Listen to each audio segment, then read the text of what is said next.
Ok. Bonjour tout le monde. Là où vous êtes, Beruchim Tihiyu. À la veille de Purim, bien sûr que c'est le moment de discuter un peu sur différents aspects de la fête de Purim.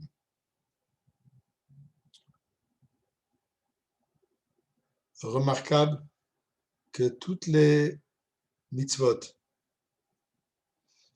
et non seulement les mitzvot, mais l'histoire de Purim est tout retrouvé, relié, si on veut, dans une lettre de l'alphabet.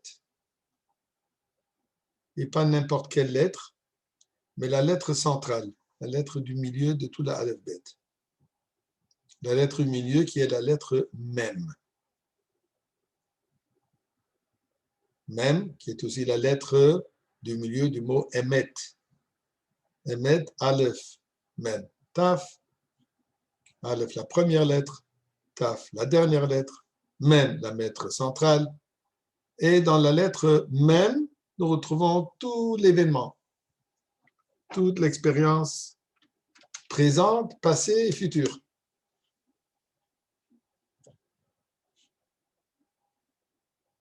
Mem, bien sûr, qui est pour le mot mitzvah. Donc, les mitzvot de Purim. L'histoire de Purim commence avec Mordechai. Bien sûr, Esther.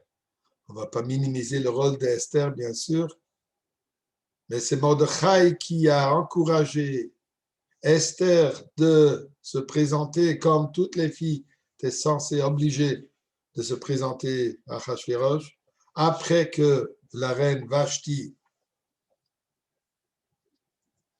a été détrônée, pour dire la moindre des choses.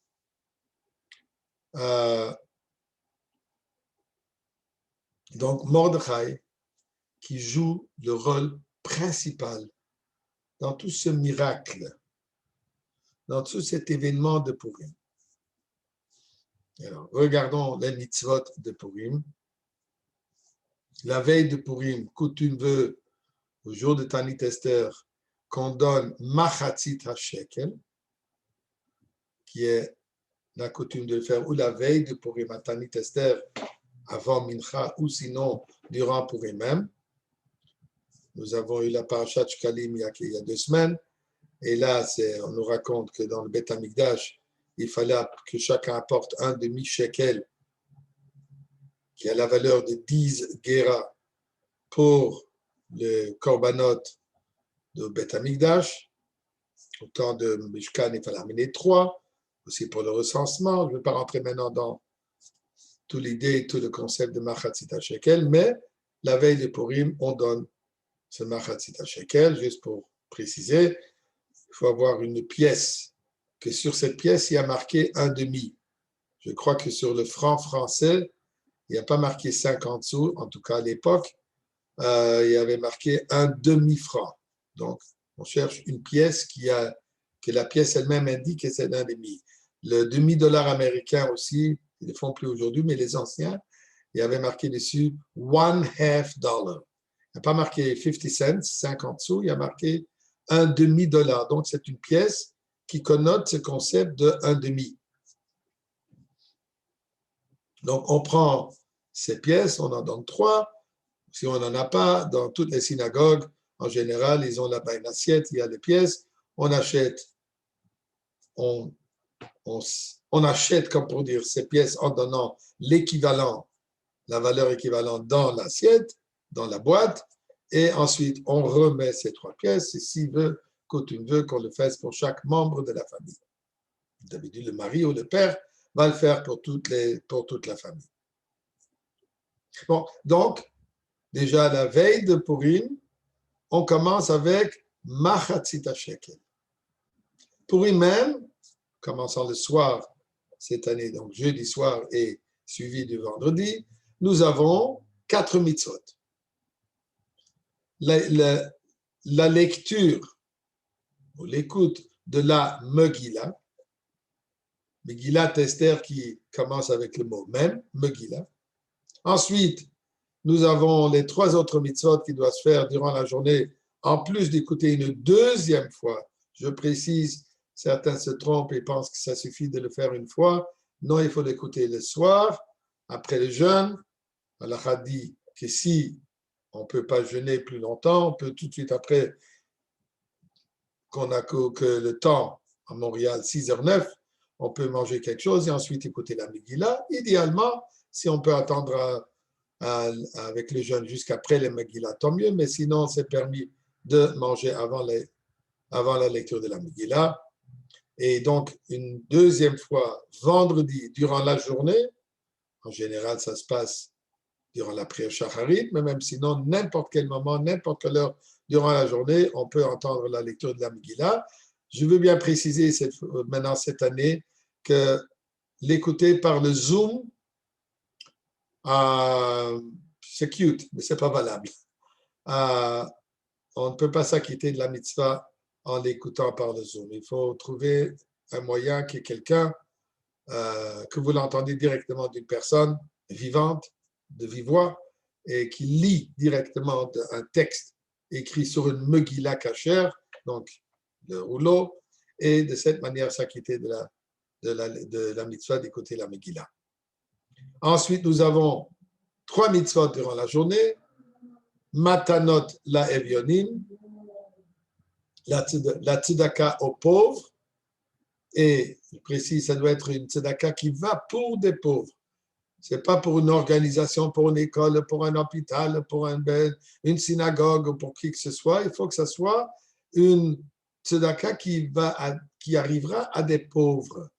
Si on ne connaît pas, on ne rencontre pas des pauvres, alors on peut le donner pour une institution que eux, ils nourrissent, eux, ils adviennent aux besoins d'un pauvre. Donc, c'est matanot, carrément la evionim pour des pauvres.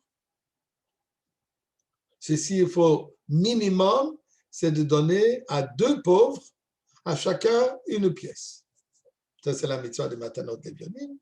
Ensuite, nous avons la mitzvah de mishloach manot, envoyer des cadeaux de fruits, de nourriture, minimum 2 différentes nourritures, donc 2 différentes barachot, donc sha'akol et mezonot, ou ra'etz avec sha'akol. Un jour, j'ai reçu un mishloach manot, 2 sortes.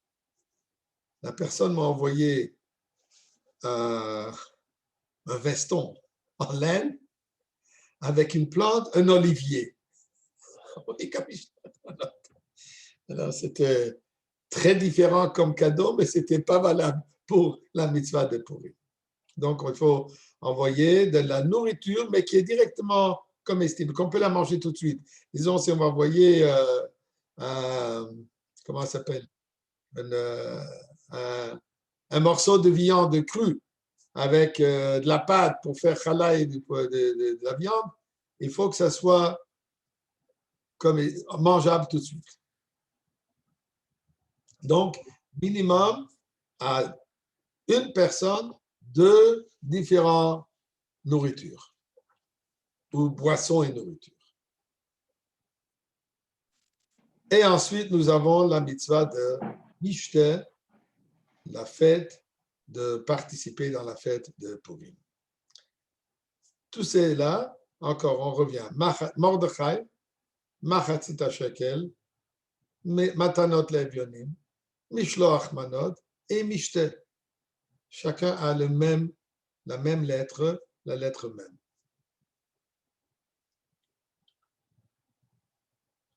Quand on, comme j'ai dit tout à l'heure, on voit le passé, ça a commencé avec Mordechai. Le présent, les mitzvot que nous devons faire. Ça nous amène vers où? Ça nous amène vers quoi? Et là, il y a quelque chose, une discussion intéressante. Il est rapporté dans le Yalkut Shimoni, où il dit la chose suivante. Kol HaMoadim, toutes les fêtes, Atidin Libatel, seront dans le futur annulées. Atidin libatel, verak, yemei Purim, enan betelim leolam. Sauf la fête de Purim sera éternelle. Toutes les autres fêtes, donc, Rosh Hashanah, Kippur, Pesach, Shavuot, Sukkot, je suppose, et même peut-être la fête des mères, tout cela sera annulé. Betelim seront annulés. La seule fête qui va rester, Verak Yemei Purim enan betelim leolam, les jours de Purim restera toujours. Il y a un autre endroit, il y a marqué aussi Hanouka. Intéressant. Toutes les fêtes bibliques, comme j'ai dit, les Yamim Tovim et les Yamim Noraim, donc Rosh Hashanah, Kippur, Pesach, Shavuot, Sukkot, Betelim.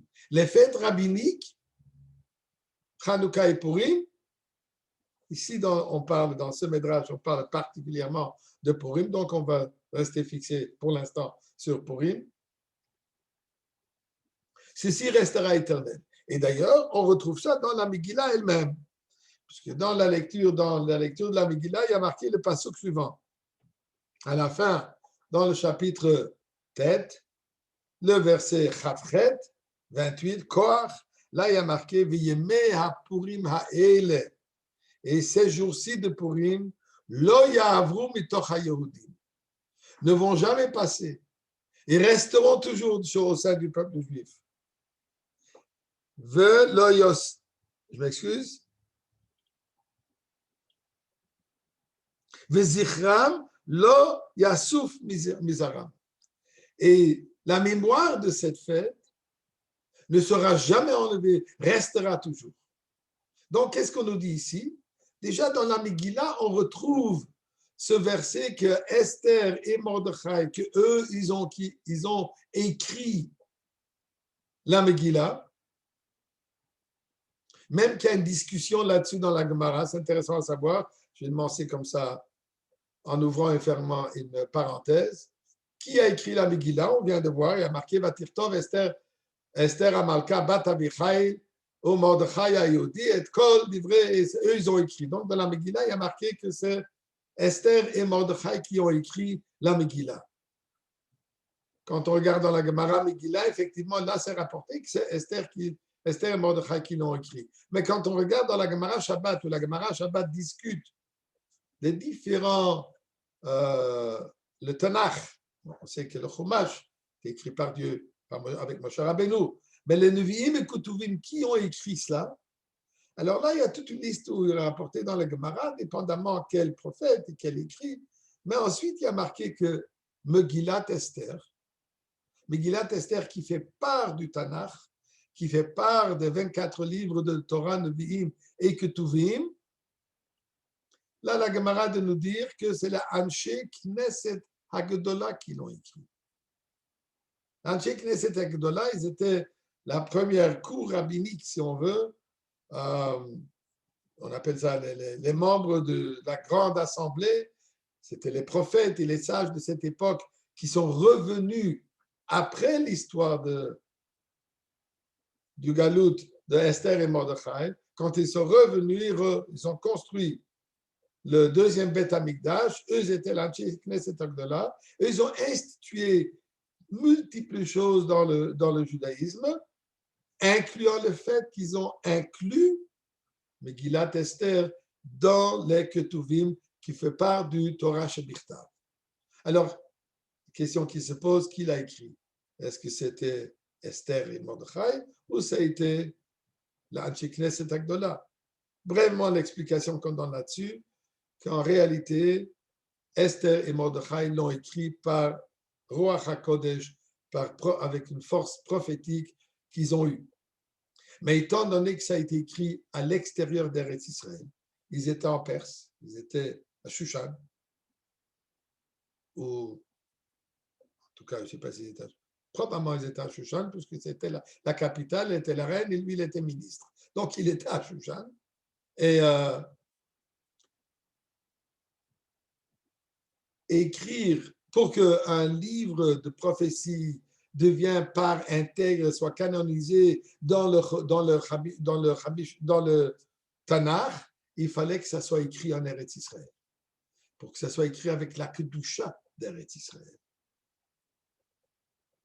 Même que vous pouvez se poser la question, et le Chumash, il a été écrit où?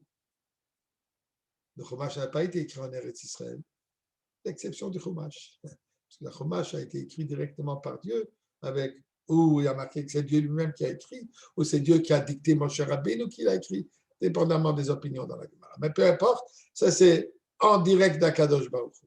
Mais les autres choses qui sont plutôt une prophétie, comme Yirmiyahu, Yeshayahu, Zachariah, ainsi de suite, il fallait que tout cela soit écrit en Eretz Israël. Alors, pour cette raison, quand l'Anchi Knesset Agdola voulait que Megillat Esther devienne part intègre du Tanakh, ils l'ont réécrit.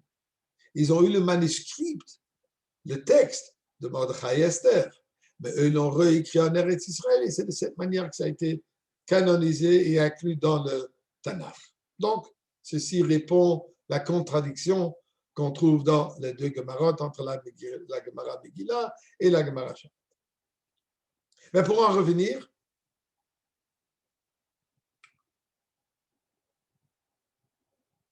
on nous dit, donc, on apprend de la Megillah elle-même que la fête de Purim est en réalité, d'après ce médrage de Yalkut Shimoni, en Mishli, d'après cette opinion, c'est la seule fête qui sera éternelle. Les autres fêtes vont être annulées. Bon, on comprend très bien, Dieu a préparé tellement de boissons, tellement de yain à Mishumar, qu'on aura besoin beaucoup d'années pour finir le yain à Mishumar, pour dire le chaim sur Purim. Mais c'est quoi l'idée qu'on dit que toutes les autres fêtes vont être annulées? Et non seulement c'est quoi l'idée, mais ça paraît, en réalité, aller à contraire de tout ce qu'on connaît dans le judaïsme.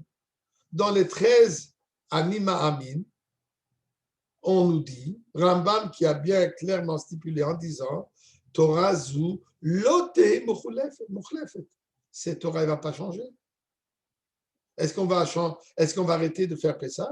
Est-ce qu'on va arrêter de mettre les tefilin? Est-ce qu'on va arrêter d'allumer les bougies du Shabbat? Est-ce qu'on n'aura plus besoin de mezuzot? Est-ce que les 613 mitzvot vont être complètement annulés? Chas v'shalom. Torah zu lo teheh mukhlefet. Cette Torah ne va pas être changée. C'est vrai, on va recevoir Torah Chadasha. Qu'est-ce que ça veut dire Torah Chadasha? Une nouvelle dimension de la Torah qui jusqu'à présent elle était cachée. On parle du Sod, de la Kabbalah, de la profondeur de la Chassidut, qu'aujourd'hui nous avons un tout petit aperçu. On va étudier la Torah de la perspective divine, pas de la perspective humaine. Aujourd'hui, nous étudions la Torah d'une perspective humaine, telle que la Torah est donnée ici dans ce monde matériel et telle qu'elle s'implique et telle qu'elle affecte le monde matériel. Dans le temps de la Géoula, on va étudier la Torah telle que Dieu voit la Torah, à un niveau supérieur. Mais ce sera, même aujourd'hui, la Gemara nous dit, la Gemara pose la question, Tefillin de Maré al Mamai Ketiva. Pourquoi? Puisque Dieu aussi fait les mitzvot. Comme il y a marqué, Mashehu Metzavé la Asod, toutes les mitzvot que Dieu nous demande, nous exige de faire, lui-même il les fait aussi. Alors la Gemara pose la question, Tefillin de Marialma, dans les Tefillin d'Akadosh Baruch Hu, Maïkitiba, qu'est-ce qu'il y a marqué à l'intérieur? Quels sont les parchemins qui sont écrits dans les Tefillin de Dieu? Nous, dans Tefillin, de quoi on parle? Shema Israël, Vayem Shamoa,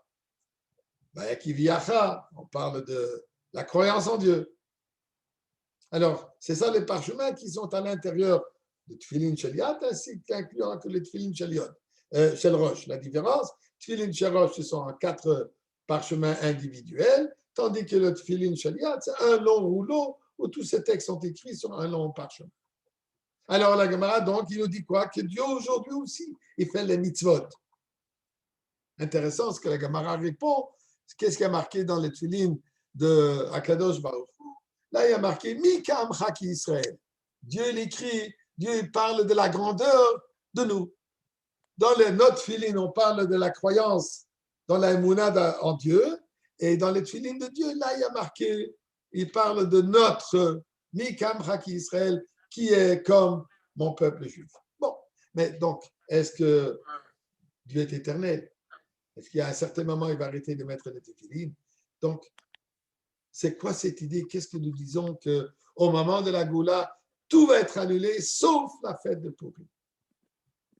Qu'est-ce qu'il y a de tellement particulier dans la fête de Purim qu'elle amène avec elle une certaine éternité?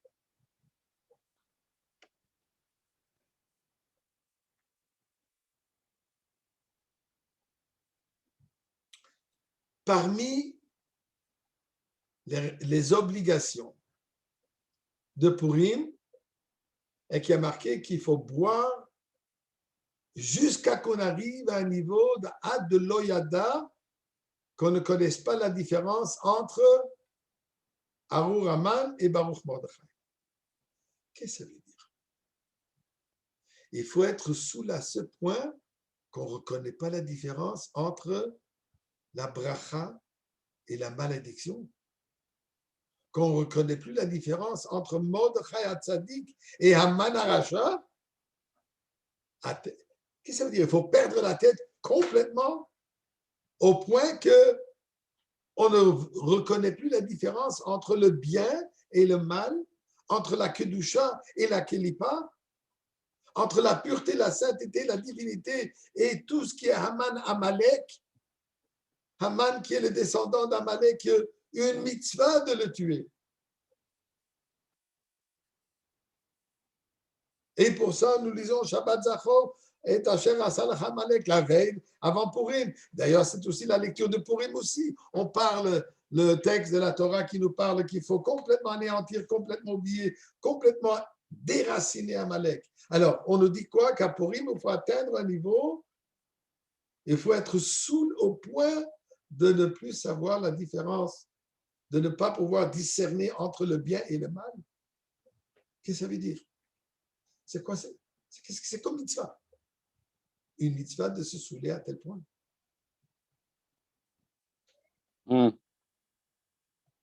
S'il y a quelqu'un qui veut donner une petite explication là-dessus, allez-y. Oui. Je suis en train d'écouter un shiur, Mamish. Ok. Alors,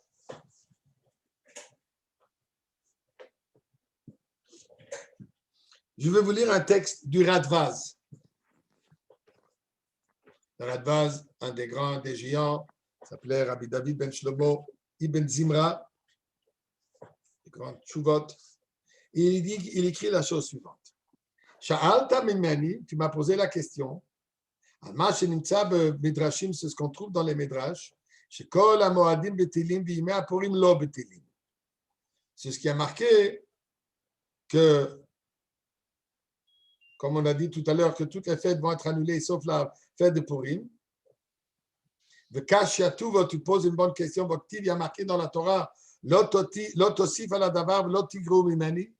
on ne peut pas ni ajouter ni diminuer des mitzvot. La Torah, elle est éternelle, on ne peut rien changer.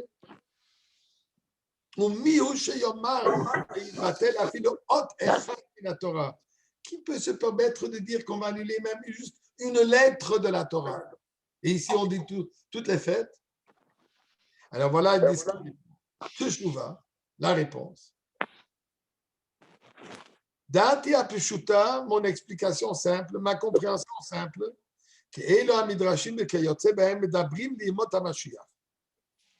ce Midrash, il parle par rapport au temps de Mashiach. Mais pourquoi? Qu'est-ce qui va se passer au moment de Mashiach? Ce sera un moment où le monde entier sera plein de joie, plein de simcha, plein de plaisir, plein de confort, plein de paix. Ce sera le bien absolu. Et dis donc, jusqu'au point que tous les jours seront comme des jours de fête. Qu'est-ce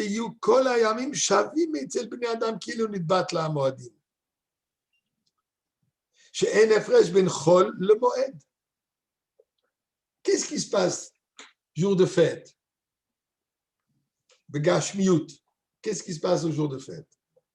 on mange bien, on s'habille mieux, on est relax, on a la joie,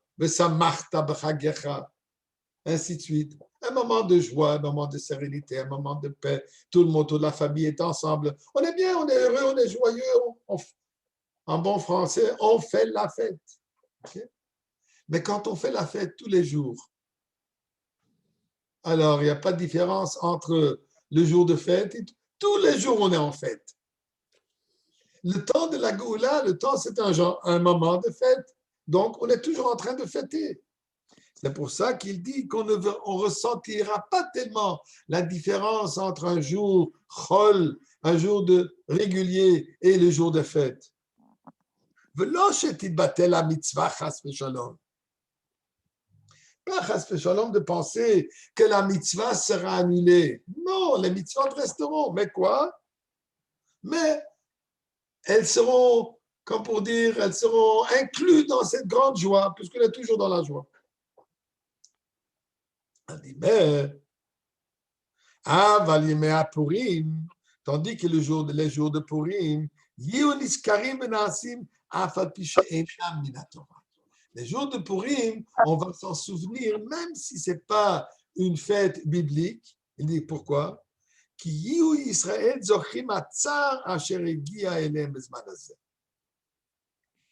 Puisqu'on va se souvenir la souffrance, le danger, les difficultés, le défi qu'on a eu à ce moment. Donc, la joie, elle va être pourquoi? Puisqu'on va s'arrêter un moment et réfléchir. Aujourd'hui, c'est quoi? Yudalet Adar. Qu'est-ce qui est arrivé, Yudalet Adar? Oh, le danger de Haman. Alors, même durant ce moment de joie, on va s'arrêter pour un moment et réfléchir et penser. C'est une journée qui marque un événement très important, un moment particulier. Donc, c'est ça ce qu'il veut nous dire. Les mitzvot, on va tous continuer à les faire comme d'habitude. La seule chose, les autres mitzvot ne vont pas tellement se manifester, tandis que la fête de Purim, étant donné que nous avons souffert, nous avons eu cette expérience, nous avons ce moment difficile, pour cela, on va le reconnaître, on va le commémorer. C'est ce que le Radvaz dit. C'est un peu difficile à comprendre, puisque, alors pourquoi oublier Pessah? Pessah aussi, on a eu 210 ans de souffrance. Et Shavuot, le moment de don de Sinaï n'est pas quelque chose qu'on aura besoin de se manifester, de comprendre et d'apprécier. En tout cas, il nous donne ici un concept. Et c'est ça ce que le concept d'abord, primordial, qui nous explique que le temps de la Géoula sera un temps de fête. Et pour cela, les fêtes ne seront pas tellement remarquées. Mais quand on prend le mot fête en hébreu, on dit comment? Yamim Tovim. Qu'est-ce que ça veut dire des bonnes journées? Qu'est-ce que ça veut dire Yamim Tovim? Yom Tov. On le traduit une bonne journée. Qu'est-ce que ça veut dire une bonne journée? La journée, elle est bonne. Notre comportement est meilleur. À Yom Tov, on se comporte différemment. Alors, ce n'est pas le jour, c'est nous. Un meilleur comportement durant ces journées. Pourquoi on appelle ça Yom Tov? Quand on dit le mot Yom Tov, ça insinue qu'il y a quelque chose de particulier. Peu importe notre comportement, peu importe ce que nous faisons, le jour même, comme il y a marqué par rapport à Yom Kippour, Itsumo shel Yom Mechaper, l'essence même du jour pardonne. C'est ça Yom Kippour. C'est quelque chose qui a une certaine qualité, il y a une certaine énergie divine, une influence divine, une lumière divine qui se dévoile dans ce jour, que ce jour devient une bonne journée par elle-même, peu importe quoi que ce soit notre comportement. Alors, quand on dit Yom Tov, ça représente donc un moment différent des autres journées. De quelle manière? Par le fait qu'il y a un dévoilement divin, par le fait qu'il y a une lumière divine qui rayonne dans cette journée, plus puissante, plus ouverte, qu'à n'importe quel autre moment. D'ailleurs, on se revoit.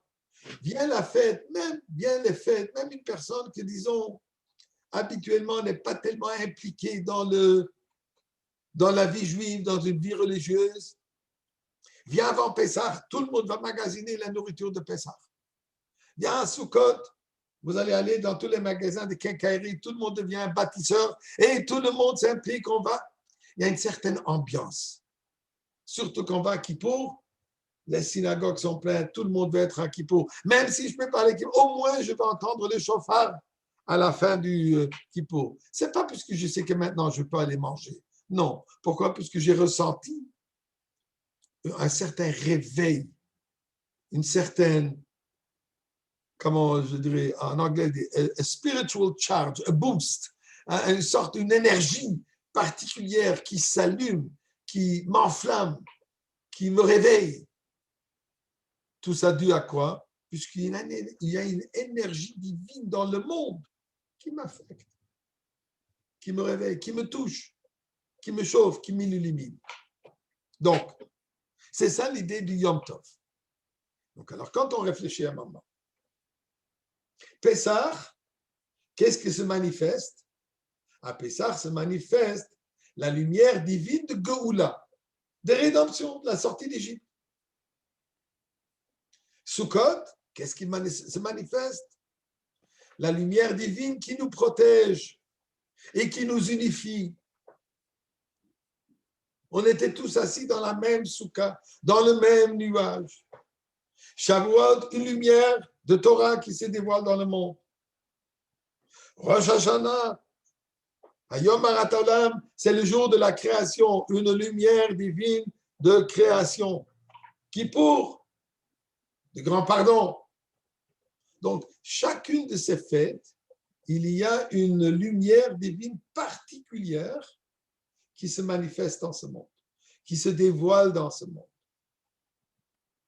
Donc, c'est une lumière divine, bien sûr, qui provient de Dieu lui-même, de Or Sof lui-même, mais pour nous, c'est une lumière, un rayon, mais pas l'essence de Dieu. Dans le temps de la Géoula, qu'est-ce qui va se passer durant le temps de la Géoula? Comme le prophète nous le dit, et le Rambam rapporte ça, le dernier parole avec quoi il termine tout son Yad HaChazaka, son Mishneh Torah, il rapporte qu'est-ce qui va se passer au moment de la Géoula. Il sera Uma la haaretz de'et Hashem kamayim la yam b'chassim. Ce sera un moment où la divinité sera dévoilée. Uma la haaretz. L'univers entier sera rempli de de'et Hashem, de connaissance divine. Qu'est-ce que ça veut dire? La présence divine sera tellement claire, tellement ouverte, tellement flagrant que tout le monde le verra. Arrête, même le monde matériel, l'univers entier reconnaîtra et verra, appréciera la présence divine. Alors donc, il faut mettre ça dans un contexte pour revenir un peu à ce que le Radbaz dit, mais à un niveau un peu plus spirituel. Qu'est-ce que ça veut dire? Prenons un exemple. Quand on se trouve dans une chambre obscure, noire, sombre, on va allumer une petite allumette. Waouh! Elle va allumer une lumière. Ça va illuminer un espace immense. Une petite flamme va illuminer, repousser beaucoup d'obscurité. Mais maintenant, quand on prend cette même petite flamme et on va l'allumer en plein jour, où le soleil brille, une lumière, une journée claire, pas comme aujourd'hui nous avons ici à Montréal. Il y a la neige, il fait un peu sombre. Mais une journée où le ciel est bleu et ça rayonne. Et on va allumer une petite allumette. Est-ce que l'allumette donne de la lumière? Absolument. Zilberstein de Montréal. Je l'ai bien vu. Cette petite flamme, elle donne de la lumière. Mais est-ce qu'on la remarque? À peine. Ou si. Pourquoi? Puisqu'elle est... Ça rappelle un peu Rav Chantal. par une lumière beaucoup plus forte. Attends, comment ça s'appelle? Même qu'elle est présente, Ça on va se rapprocher tout près, on va la toucher, on va se brûler le doigt. Oui. Mais comme effet plus loin, Merci. pourquoi? Puisqu'on Je suis en train de te vider mon portable. Mais à 59%, c'est bon. J'ai si ça vous 60%. dérange Non, pas, mais t'as pas besoin de ton téléphone, toi. si ça vous dérange pas de fermer votre micro, ce sera plus.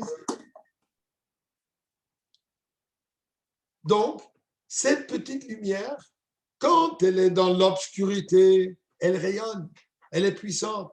Mais quand elle est envahie par une lumière beaucoup plus grande, à peine qu'elle existe. Donc, les lumières, les énergies, les dévoilements divins qui se passent aujourd'hui, Pessah et toutes les fêtes, au moment de la Goula, il y aura un tel dévoilement divin. On va manger la matzah, on va manger dans la soukha, on va manger les cheese blintzes, on va manger le bourkok à Shavuot. Les fêtes, bien sûr qu'on va les pratiquer.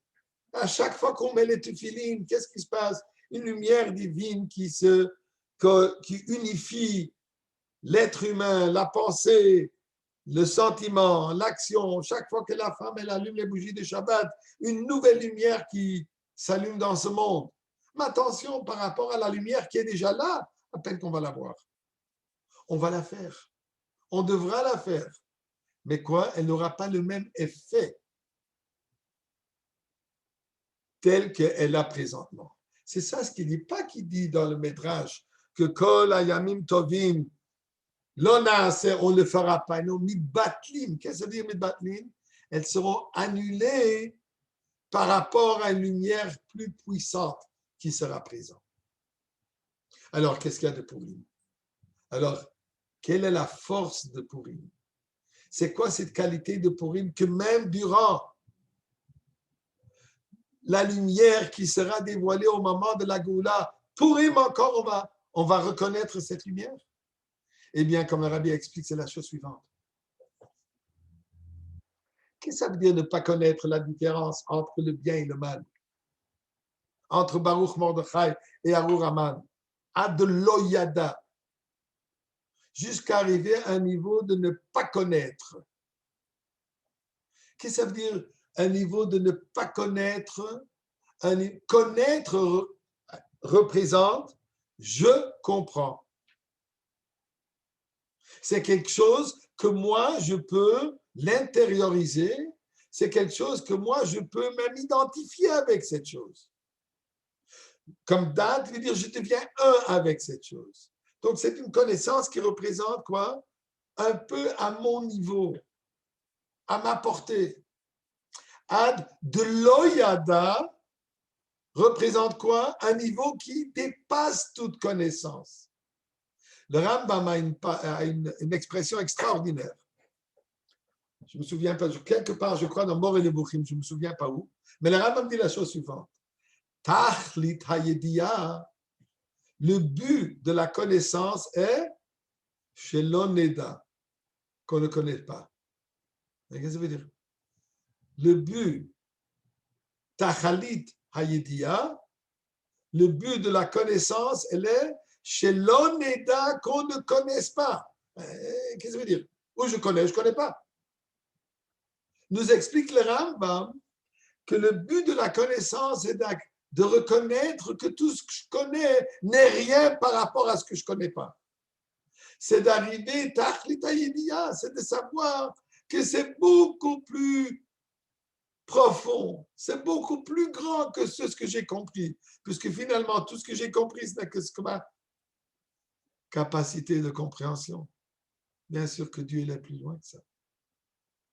Avec tout ce que je connais, je reconnais que je ne connais rien. Mais il y a deux manières de rien connaître. Il y a une manière vraiment de rien connaître, d'être un ignoramus à l'absolu. Et le plus qu'on est ignorant, le plus on pense qu'on connaît. Hein? Malheureusement. Mais dit Rambam qu'il faut atteindre un niveau qu'on reconnaît que tout ce que je connais n'est rien par rapport à ce que je ne connais pas. Donc, on dit la halakha ad de l'oyada. d'arriver à un niveau qu'on sait que ma connaissance n'est rien. Où est-ce que je dois arriver? Loyada. Qui est le Loyada qui je ne connais pas? Orisof Batzmo. L'essence de Dieu. Ça, c'est qui me... Moshe Rabbeinu demande à Kadosh Baruch Hu, est-ce que je pourrais te voir? Je veux voir de quoi tu as l'air. Qui tu es? Dit Dieu, non, moi, tu ne peux pas me voir. Tu peux ne voir que ce qui est à ta portée. Au-delà de ça, l'oreille, on ne peut pas.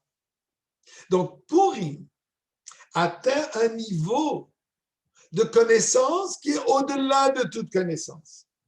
Et dans ce niveau, là, on reconnaît que tout est la création de Dieu. Même la Klippa, comme on étudie longuement dans le Tanya, qu'on nous explique, qu'en réalité, toute la Klippa, c'est une création de Dieu. C'est Dieu qui a créé l'impureté. Pourquoi? Pour nous donner le libre arbitre. Quand je reconnais le fin fond de toutes ces choses, je sais que tout est Dieu. Comme on a parlé aujourd'hui d'ailleurs, le Shiur Tanya d'aujourd'hui, pour ceux qui ont étudié, qu'est-ce qu'on nous dit là-bas? De savoir que tout est Dieu. Pas Hachem Echad veut dire qu'il n'y a qu'un Dieu, il n'y a pas d'autre. Mais Hachem Echad veut dire que toute l'existence, c'est Dieu. Tout ce qu'il y a, c'est Dieu. Ça, c'est le Loyada. À ce niveau, il n'y a pas de Mordechai. Il n'y a pas de Haman. Tout ce qu'il y a quoi? Atzmo, c'est ça. Et pourquoi Purim? Puisque pourquoi nous avons mérité la fête de Purim? Qu'est-ce qu'il y avait au moment de Purim? Au moment de Purim, ils étaient dans une situation que pendant une année entière, ils étaient dans un état de Messirut Nefesh.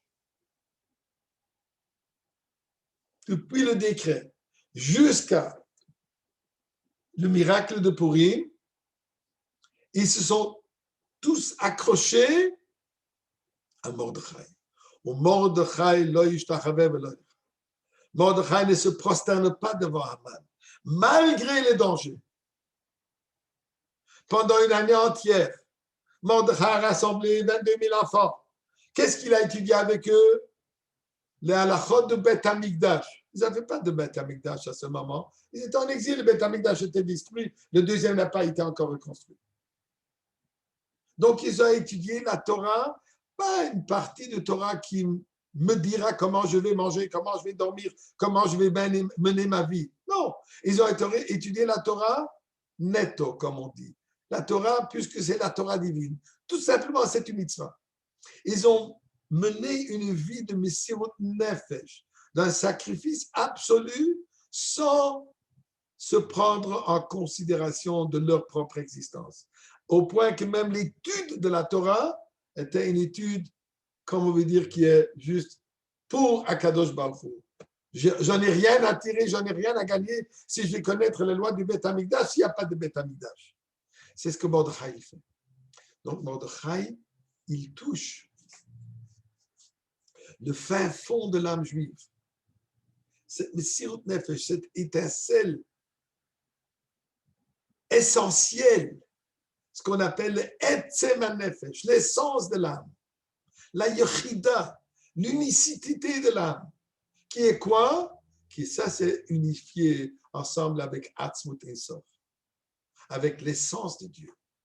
Purim, donc, nous représente une fête dans laquelle nous pouvons aller chercher le fin fond, le plus profond de notre être. Et pour cela, nous disons que Purim est supérieur même à Yom Kippour. D'ailleurs, Yom Kippour, Yom que Purim. Le Yom Kippour, c'est un jour comparé à Purim. Donc, Purim est supérieur. Si on compare quelque chose à autre chose, ça veut dire que l'autre est supérieur. Donc, ce que Yom Kippour, on va chercher l'essence de nous-mêmes à travers le jeûne, à travers mener une journée austère qu'on se sépare du monde. À Purim, je m'excuse, on fait ça à l'intérieur du monde, avec la joie, avec la nourriture, avec le l'chaim, en donnant de la tzedaka, avec le monde matériel. Que c'est dans cette manière, dans ce niveau-là, dans le monde si bas, on reconnaît que quoi? Tel que la Megillah. On sait très bien la question que tout le monde pose, comment ça se fait que dans la Megillah, il n'y a pas le nom de Dieu? La réponse simple, en réalité, chaque fois qu'on dit Melech, le roi, ça fait allusion à Kadosh Baruch Hu. Mais pourquoi faire allusion? Pourquoi ne pas mentionner? Pourquoi aller comme ça si on peut parler directement? La réponse, elle est, c'est ça toute l'idée de la Megillah. On prend le mot Megillat Esther, on va conclure avec cela, ou peut-être. Megillat Esther, traduisons les mots. Megillah veut dire dévoiler, du mot, une lecture, une lettre qui est dévoilée, Giloui. Esther, la Gemara dit Esther Menatora Minaïm, Vadochi Esther Esther, je vais me voiler. Esther représente caché, voilé. Megillah représente dévoilé. Alors, est-ce que c'est dévoilé ou c'est masqué? Qu'est-ce qui se passe? C'est caché ou c'est dévoilé? Exactement, c'est ça le but. Le galot est haester, de dévoiler ce qui est caché. Qu'est-ce qui est caché? L'essence de Dieu. C'est à nous de la dévoiler. Purim est ce jour où nous pouvons dévoiler l'absolu, Atzmut et Sof, l'essence même de Dieu dans ce monde matériel. C'est quoi ce moment? Ça, c'est le même final. Mashiach. On a dit tout à l'heure, Mordechai, Martzita Shekel, Mishloach, Matanot, Lev, Yonim, Mishte, Megillah. Tout cela amène où? À Mashiach. C'est ça, cette idée absolue. Et pour cela, nous disons que Purim ne sera jamais éliminé. Pourquoi? Puisque c'est le dévoilement de l'essence de Dieu lui-même. Ça, c'est la force. C'est ça la particulier. C'est ça la grandeur de Purim. Donc, Purim n'est pas un jour pour faire les fous. Oui, si c'est Shtout de Kedusha, la folie qui est au-delà de la sagesse. Ça, oui. Mais si c'est juste pour faire les imbéciles, non, ce n'est pas ça Purim. Loin de là.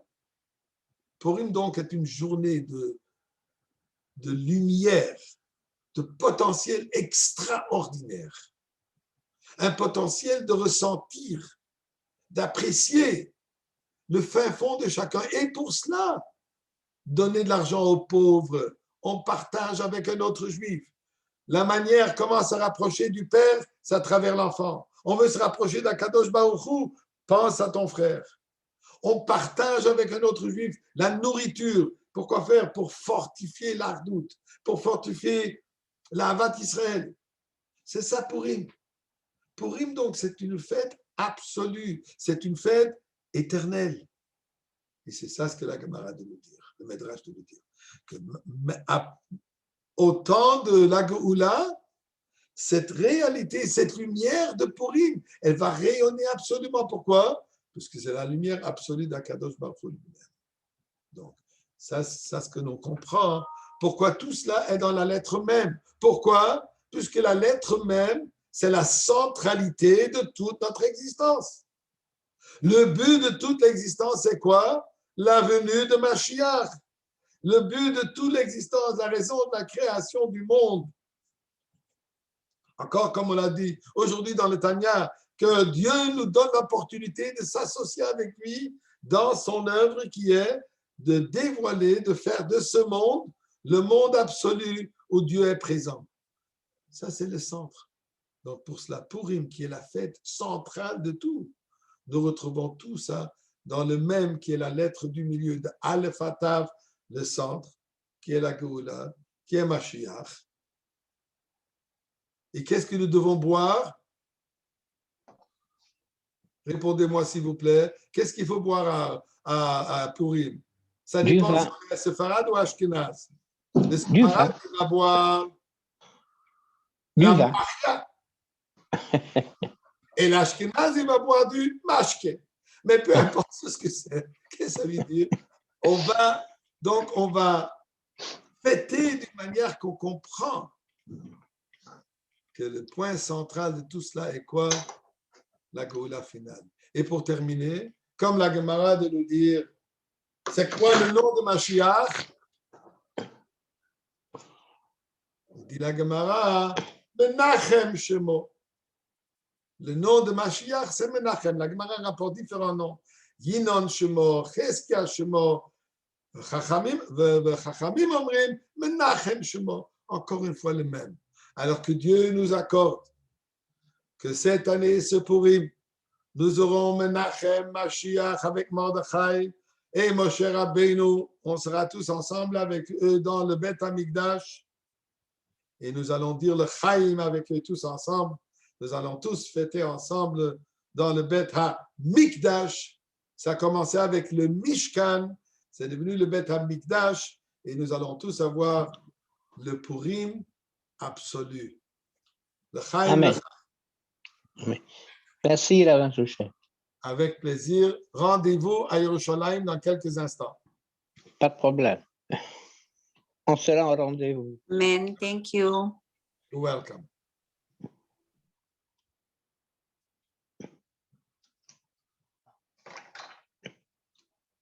Bon, moi, je vais attendre. Ça, Tu veux pas? plus tard, peut-être. Non. Je téléphone à Routier. Mais je peux maintenant d'appeler la régie du logement, la régie, et Routier m'appelle.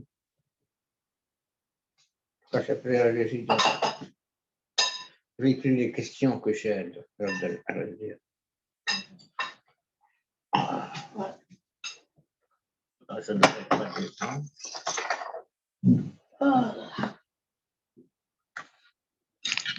Claude t'a envoyé, puis elle m'a envoyé un message pour me dire il y a le rabbin Tuiton, c'est le show de sourire, il faut que tu l'écoutes. À quelle heure? Non, non, il est enregistré. Ah, enregistré. Il est même ancien d'après moi.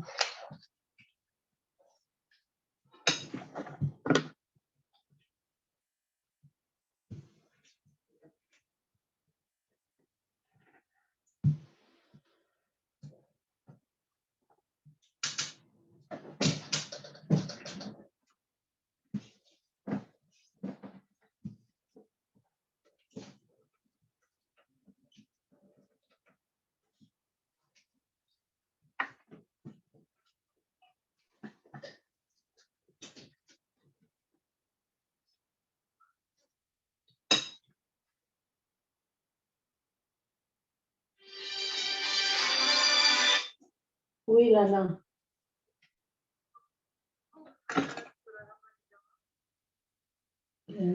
Encore un autre Dollarama?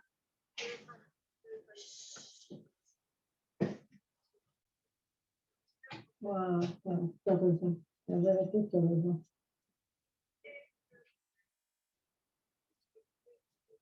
Vraiment, ça t'est sorti des yeux.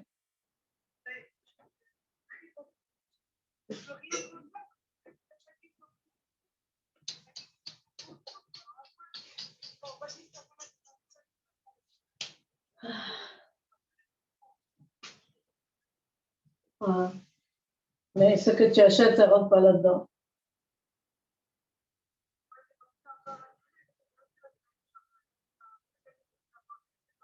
Qui c'est? Ah, Guylaine. Je ne sais pas ce qu'elle va faire. Ouais. Ah, elle fait des biscuits, des muffins, des choses.